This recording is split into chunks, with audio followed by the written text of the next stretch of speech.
Well, greetings, friends. Our reading today is Isaiah chapters 27 to 31. And I want to look at scriptures from various parts of this reading today. And even though they are in their own context, I want to bring out a principle, an overall principle that I think is very important for you and I to understand. First of all, we go to Isaiah 28, verse number 16. It talks about a stone as a foundation in Zion, a tested stone, a cornerstone, and that stone is Jesus. And He is our foundation. And if we're not built on Him, on this solid foundation, then we're going to fall in times of difficulty and crumble. The foundation will crumble in times of storms.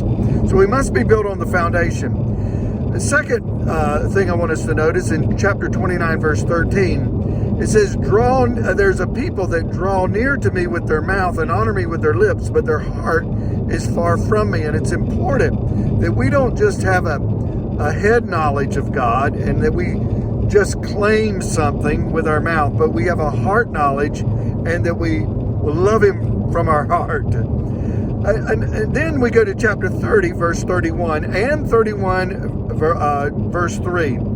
There is a warning about going back to Egypt. When we look at Egypt in the Old Testament, it is often symbolized as sin.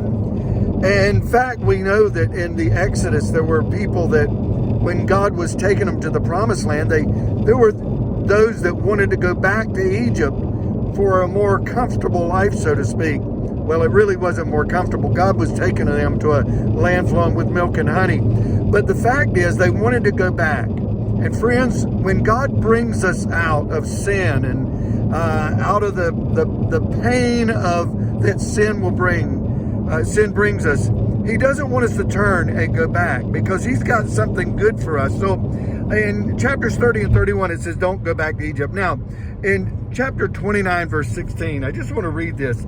It says, you turn things upside down.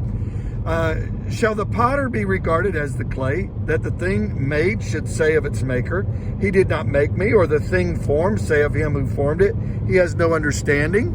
Well, sometimes we treat God like that. We treat Him as if He don't understand us, but friend, He created us. He understands us. He made us. So we need to stay on the course. Don't turn back to Egypt. Build on a firm foundation. Honor Him with our heart. Don't look back and trust our Maker. Well, God bless you. Have a wonderful day. We'll see you again tomorrow. Bye-bye.